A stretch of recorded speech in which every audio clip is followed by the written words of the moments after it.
Today we expose the 7 ice wine brands Canada needs to be warned about. Products that have turned the nation's liquid gold into overpriced and questionable quality. Ice wine is Canada's most prestigious wine export and produces more than any other country on Earth, making about 2.5 million bottles worth around $70 million every year. This sweet dessert wine put Canada on the global wine map and represents our finest achievement in winemaking. But the industry faces serious problems, including corporate takeovers and fake products flooding international markets. Real ice wine requires brutal conditions to produce. Grapes must freeze naturally on the vine at temperatures of -8 or colder, and workers harvest by hand in the middle of winter nights when temperatures drop to -10 or -15 degrees. It takes about 8 pounds of frozen grapes to produce a single half bottle because only the concentrated sugary nectar comes out when you press frozen grapes. That is why authentic ice wine costs $50 to $100 for a tiny 375 milliliter bottle. And that is also why so many brands cut corners to maximize profits. First up is Inniskillin, the most famous ice wine brand in Canada and arguably the world. Inniskillin put Canadian ice wine on the global map when they won the Grand Prix d'Honneur at Vinexpo in France back in 1991. You will find Inniskillin at duty-free shops across Asia, in premium liquor stores worldwide, and in virtually every Canadian wine retailer. So why does the most famous name deserve a warning? The winery is now owned by the Ontario Teachers' Pension Plan through their subsidiary, Arterra Wines Canada. They paid more than $1 billion for Constellation Brands' Canadian operations in 2016, and Inniskillin is just one asset in their massive portfolio. When a pension fund owns your winery, the priority becomes delivering investment returns for retirement portfolios, not crafting the best possible wine. The passionate co-founder Carl Kaiser, who created Canadian ice wine, retired in 2006 and passed away in 2017. What remains is a corporate brand coasting on a reputation built over 30 years ago. The problem with the wine itself is that Canadian ice wines in general, and Inniskillin specifically, tend toward extreme sweetness without the balancing acidity that makes great dessert wines. German ice wines achieve a tartness and acid-driven finish that Canadian ice wines simply do not reach. You are paying $60 to over $100 for a bottle that is essentially very expensive sugar syrup with the Inniskillin name attached. The winery produces massive volumes across multiple facilities, and your bottle is just one of millions churned out by corporate machinery. Arterra owns over 1,700 acres of vineyards, 8 estate wineries, and 164 wine rack retail stores across Ontario. If you want artisan quality ice wine where the winemaker actually cares about your specific bottle, Inniskillin is not where you will find it anymore. Second is Peller Estates, another major player in Canadian ice wine. Andrew Peller Limited trades on the Toronto Stock Exchange, making them a publicly traded corporation with obligations to shareholders. Here is why that matters for the wine in your glass. Seller Tracker reviews reveal serious quality problems with some Peller products. One reviewer described their Ice Cuvée sparkling wine as one of the worst wines I've had all year, with a sparkling wine base that was barely adequate with sour notes and a soapiness. The reviewer said, add 2 mediocre elements and you get something that is worse than either of the 2 alone, and called it a royal mess. They took a few sips, put the bottle in the fridge, tried it again the next day, and poured it down the drain. When your wine gets poured down the drain by reviewers, something is seriously wrong. The fundamental problem is that publicly traded companies must prioritize quarterly earnings over product quality. When shareholders demand profits, corners get cut. Peller ice wines cost $40 to $80 per bottle, which is premium pricing, but you are paying for a product from a company where stock price matters more than what goes in the bottle. That shareholder pressure creates an inherent conflict between making great wine and making great returns. The company has to satisfy investors every quarter, and that pressure flows down to every decision about grape sourcing, production methods, and quality control. When profit margins are the primary metric, quality becomes secondary. Third is Jackson Triggs, one of the most widely available ice wine brands in Canada. You see Jackson Triggs at virtually every liquor store across the country.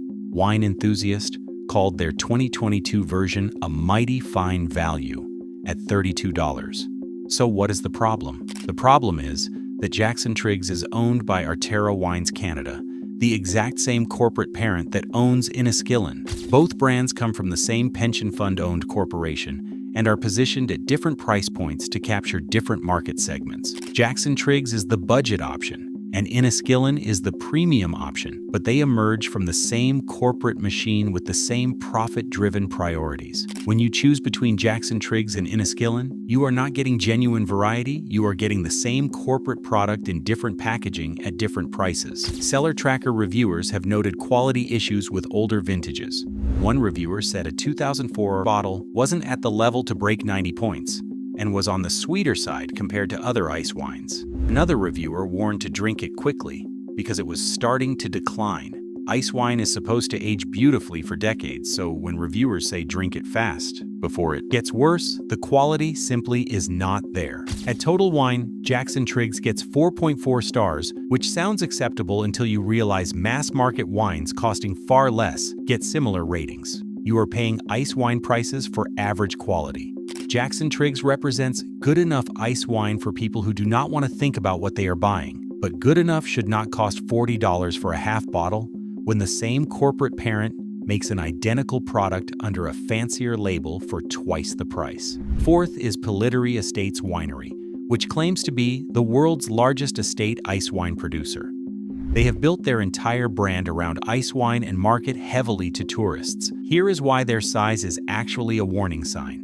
TripAdvisor reviews expose serious problems. One reviewer titled their review simply "Yuck" and wrote that after visiting 12 different wineries, Pellittery was the worst by far.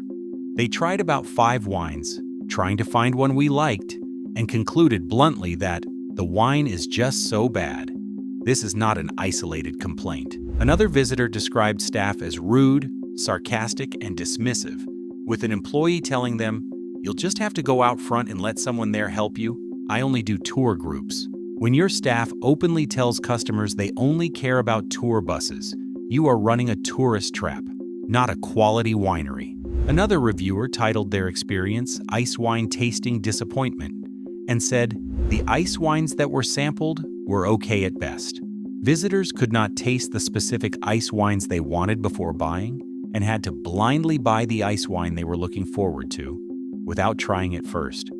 That is classic tourist trap behavior, where you get people through the door with promises, give them mediocre samples, then pressure them to buy expensive bottles they never actually tasted. Another visitor described the experience as feeling like a staged winery for the benefit of tourists who wanted to pick up maple candies along with their wine and get all their souvenir shopping done in one blow.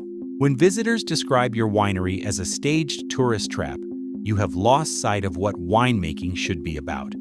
Pellittery ice wines cost $40 to $100, and paying that much for wine described as just so bad and okay at best is wasting your money. If you're finding this helpful, hit that subscribe button and the bell so you don't miss the next video. I'm exposing the truth about products Canadians buy without a second thought. And trust me, the brands coming up next are even worse.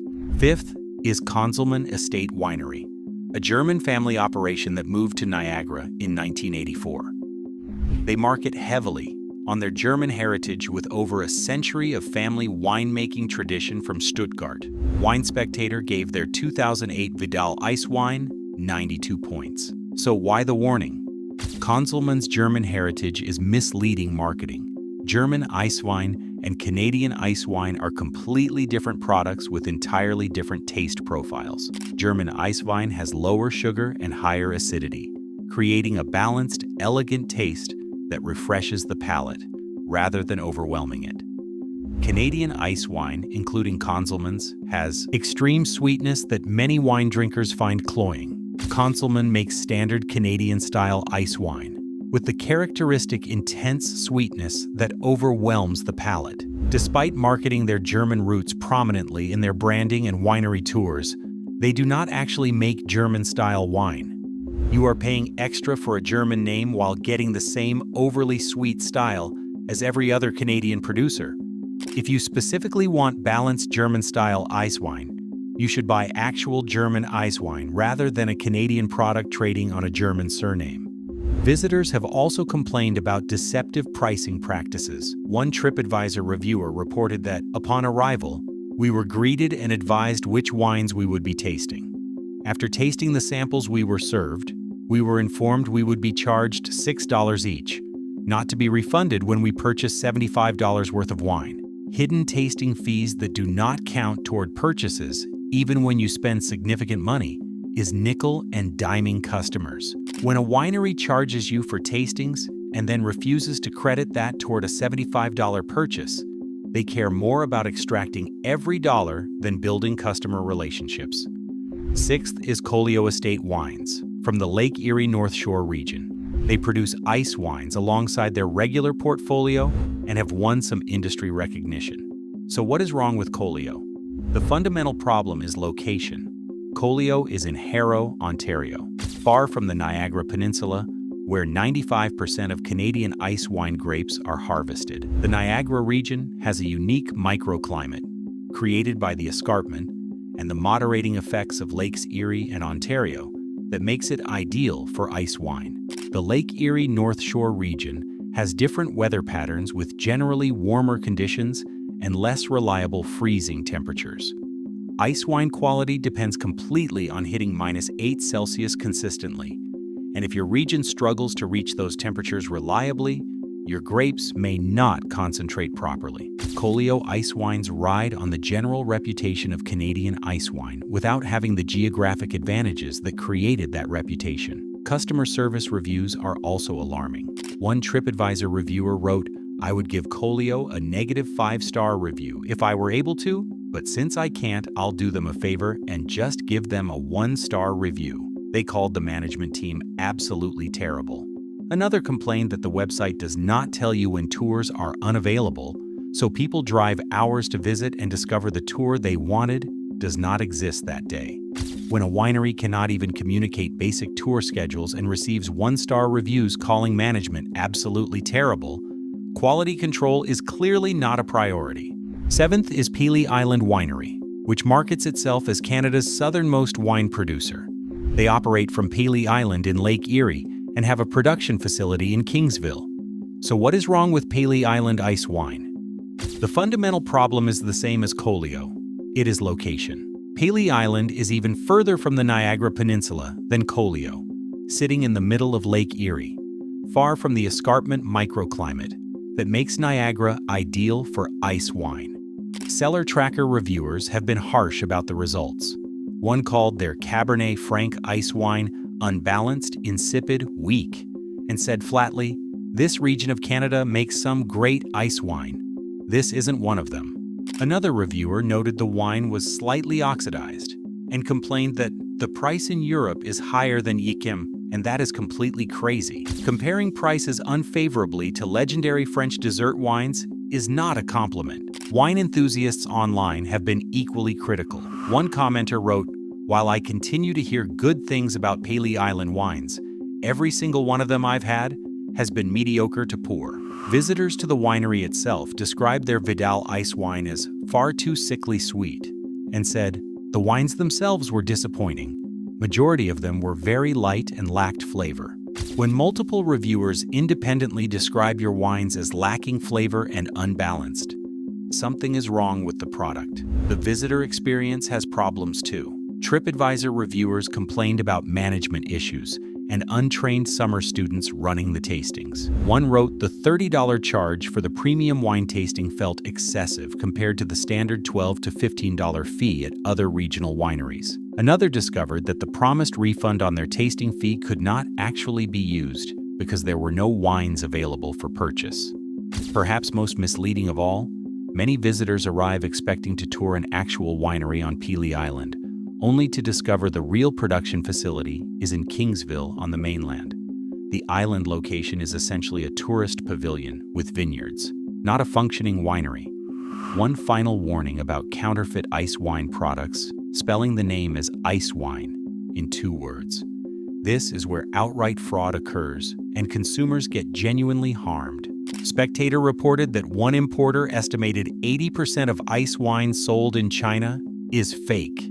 Randy Dufour from Inniskilleen told the publication that 30 to 50% of ice wine on Chinese retail shelves is counterfeit. These are staggering numbers. The fake products range from regular wines with added sugar to bottles containing nothing more than water, sugar, and honey, pretending to be premium Canadian ice wine. The scammers exploit loopholes by spelling it ice wine as two words instead of the Vintners Quality Alliance regulated ice wine. They avoid Canadian wine regulations entirely. They omit vintage dates, grape varieties, and producer information that legitimate bottles must display. Some counterfeiters buy small amounts of real bulk ice wine, then dilute it with cheaper wine or water and rebottle it for massive profits. A wine industry source told Wine Spectator that everyone who is selling in bulk to China has to understand the buyer will not bottle it pure. They mix it with cheap stuff, then claim the product is authentic because technically, some real ice wine is in there. The scammers put fake winery names on labels that do not even exist, and the counterfeits have become so sophisticated that even experienced buyers get fooled. The biggest warning sign is price. Real Canadian ice wine costs $40 to $100 minimum for a 375 milliliter half bottle because production costs make anything cheaper impossible. 8 pounds of grapes for one tiny bottle, workers harvesting at midnight in freezing weather, months of slow fermentation. If you see ice wine for $20 or less, it is almost certainly fake. Professor Lifa Teng from the University of Guelph advises consumers to look for the Vintners Quality Alliance logo on the label. No Vintners Quality Alliance symbol, no vintage date, no grape variety listed, or spelling mistakes on the label means walk away immediately. So what should you buy instead? Look for smaller family wineries with Vintners Quality Alliance certification. Henry of Pelham has been family-owned by the Speck family since 1988 and produces ice wine with what critics describe as excellent acidity to balance the sweetness. Avenue Calgary described their ice wine as having beautiful lemon, honey, and apricot flavors and an excellent backbone of acidity, and called it, if there were such a thing as an everyday ice wine, this would be it. That word backbone matters, because without acidity, ice wine is just expensive syrup that coats your mouth and leaves you feeling sick. Reef Estate Winery won gold at the International Wine and Spirit Competition, and their 2021 Vidal Ice Wine scored 96 points out of 100. The LCBO describes it as having apricot, candied lemon, creme brulee, orange marmalade, and honey, with a long and lingering sweet and tart sensation. Notice that word tart, because that acid cuts through the sugar and creates balance. The Reef family has been making wine in Niagara since 1982, and their German heritage shows in wines that actually achieve proper balance. Cave Spring Cellars makes Riesling ice wine praised for intense citrus, flowers, pear drops, herbs, and peach pie aromas, with plenty of crisp acidity. These smaller producers stake their family reputation on every bottle, rather than diluting effort across massive corporate portfolios with dozens of competing brands. Consider German or Austrian ice wine as alternatives. European producers have centuries of tradition making ice wine, and their products typically feature lower sugar and higher acidity, creating what critics consider a more balanced and elegant taste. If you find Canadian ice wine too sweet and syrupy, German ice wine from regions like Rheingau or Franconia might be perfect for your palate. Austrian ice wine offers similar qualities with excellent balance between sweetness and refreshing acidity. The prices are comparable to Canadian ice wine, but the taste experience is quite different and often preferred by serious wine enthusiasts who appreciate complexity over pure sweetness. When you do buy ice wine, serve it properly. Store at cellar temperature around 12 to 15 Celsius with bottles on their side. Serve chilled, but not ice cold, because straight from the refrigerator is too cold. Let bottles warm about 10 minutes before serving. Pair with blue cheese, foie gras, or fruit desserts less sweet than the wine. Never pair with chocolate cake or very sweet desserts because the flavors compete. The 7 brands and categories we covered represent specific problems with Canadian ice wine today. Enniskillen is a pension fund-owned corporate brand trading on 30-year-old fame with overly sweet wine lacking the acidity balance that great ice wine requires. Peller Estates is a publicly traded company where shareholder pressure creates products that reviewers literally pour down the drain. Jackson Triggs is the same corporate product as Enniskillen repackaged at a lower price point to capture budget-conscious buyers. Pillitteri is a tourist trap where visitors describe the wine as just so bad, and staff openly prioritize tour buses over individual customers who might actually care about quality. Konzelmann markets their German heritage while making standard, overly sweet Canadian-style wine that does not deliver the German-style balance their name implies, and they nickel and dime customers with hidden fees. Colio operates in a region with the wrong climate and receives 1-star reviews describing management as absolutely terrible. And Pelee Island produces wine that reviewers call unbalanced, insipid, weak, while charging premium prices and misleading visitors about their actual winery location. Canada produces genuinely world-class ice wine from dedicated small producers who care about craftsmanship over profits. The problem is corporate consolidation and counterfeiting threatening that legacy. When you spend $50 to $100 on a half bottle of wine, you deserve quality and authenticity, not corporate. Average, not tourist trap junk, not fraudulent garbage pretending to be premium product. Support small family wineries with Vintners Quality Alliance labels and genuine passion for winemaking. Check carefully for the one-word ice wine spelling that indicates compliance with Canadian regulations.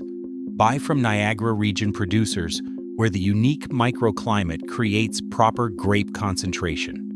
Your purchase decisions determine what Canadian ice wine becomes in the future. Do not let corporate consolidation and counterfeiters destroy what remains of this precious Canadian tradition. Next time you are in the liquor store looking at that tiny expensive bottle, remember what you learned today. Choose quality over famous names, choose small producers over corporate machines, and choose the ice wine Canada should be proud to export to the world.